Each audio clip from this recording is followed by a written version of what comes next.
Hello and welcome to Wisdom Trek. This is Guthrie Chamberlain and I'm your guide to wisdom and creating a living legacy. Thank you for joining us for our 7-day-a-week 7 Minutes of Wisdom podcast. This is day 198 of our trek, and for this week we will stay in camp digging up nuggets of wisdom as we continue our exploration in the book of Proverbs chapter 6. Yesterday we explored verses 6 through 11, and today we'll explore verses 12 through 19.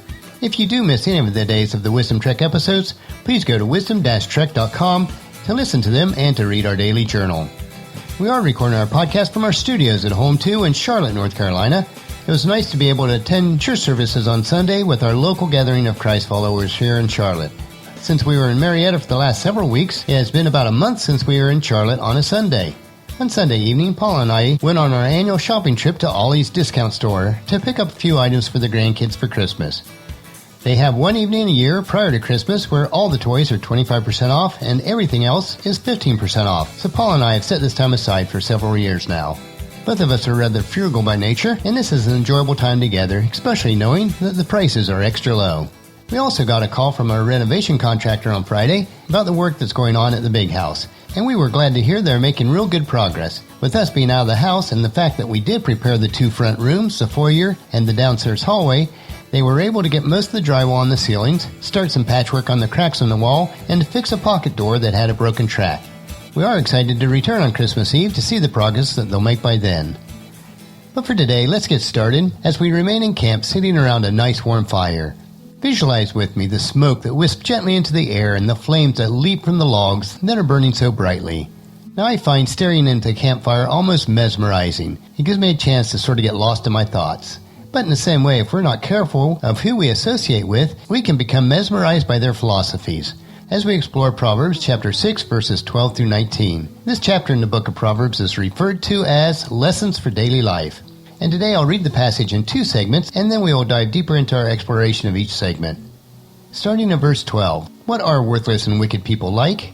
They are constant liars, signaling deceit with the wink of their eyes, a nudge of their foot, and a wiggle of their fingers. Their perverted hearts plot evil, and they constantly stir up trouble. But they will be destroyed suddenly, broken in an instant, beyond all hope of healing. We realize that sometimes an evil person is easy to identify, but at other times we must be very careful. There are many people who have perfected the practice of lying to the point where it is even difficult for that person to realize they're lying. But Jesus was very stern when he described such a person, and this is in John chapter 8 verse 44. Jesus was confronting a group of people that did not believe that he was the Son of God. And this is what Jesus said, "For you are the children of your father the devil, and you love to do the evil things that he does. He was a murderer from the beginning, and he's always hated the truth because there is no truth in him. When he lies, it is consistent with his character, for he is a liar and the father of lies." The basic nature of evil people in Proverbs 6 verses 12 through 15 is that they are liars, and liars just can't be trusted. They are dangerous to associate with because their evil plans are secret. These people's signals are small, but these signals will help us to identify them. Jesus in Matthew chapter 7 verses 15 through 20 tells us to be careful when we are around them, so that we do not become influenced by them. And this is what Jesus said, "Beware of the false prophets who are disguised as harmless sheep but are really vicious wolves. You can identify them by their fruit, that is, by the way they act. Can you pick grapes from a thorn bush or figs from thistles? A good tree produces good fruit, and a bad tree produces bad fruit. A good tree can't produce bad fruit, and a bad tree can't produce good fruit. So every tree that does not produce good fruit will be chopped down and thrown into the fire." Yes, you can identify a tree by its fruit, so you can identify people by their actions. So based on this passage, if we see a poisonous tree, then we know the fruit is poisonous. And if we see a good tree, such as an apple tree, then we know that the fruit is good. Let's continue to consider the actions of the people described in Proverbs 6 verses 12 through 15. In verse 12, he speaks false words. He's a liar. Such behavior is not good. It warns us about their true character. And in verse 14, they plan and they plot evil.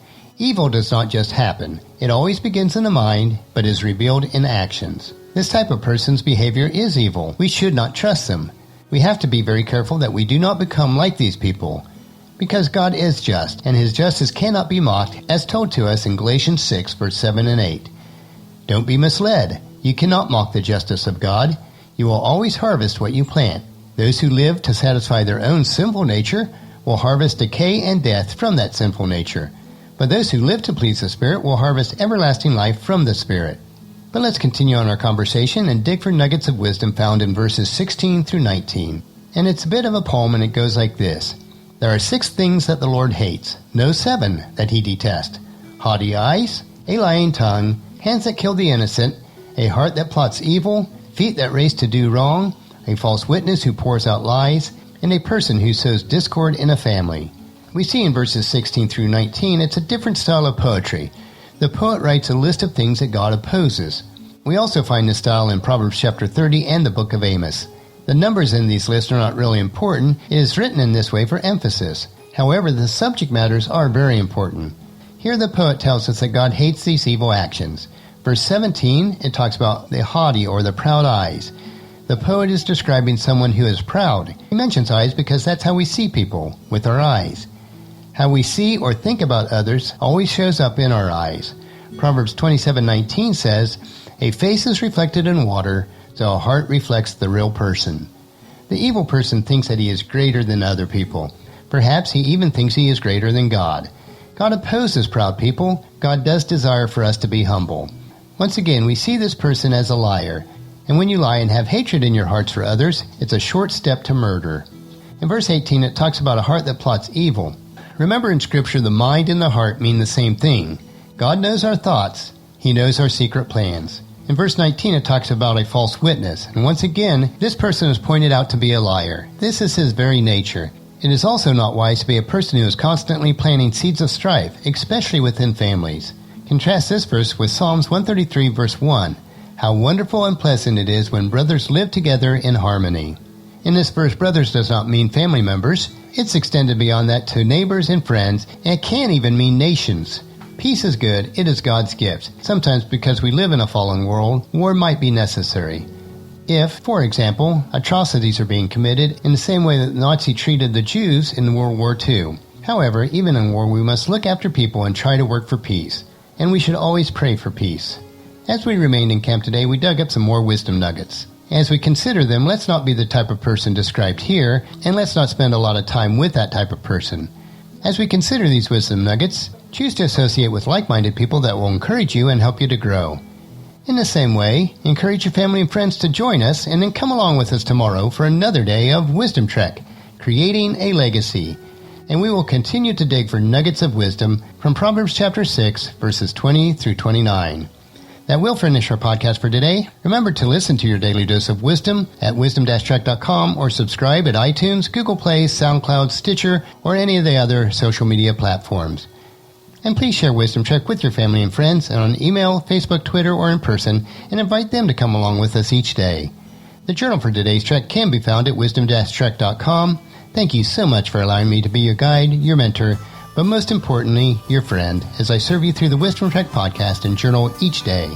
As we take this trek together, let us always live abundantly, love unconditionally, listen intentionally, learn continuously, lend to others generously, lead with integrity, and leave a living legacy each day. This is Guthrie Chamberlain reminding you to keep moving forward, enjoy your journey, and then create a great day every day. See you tomorrow.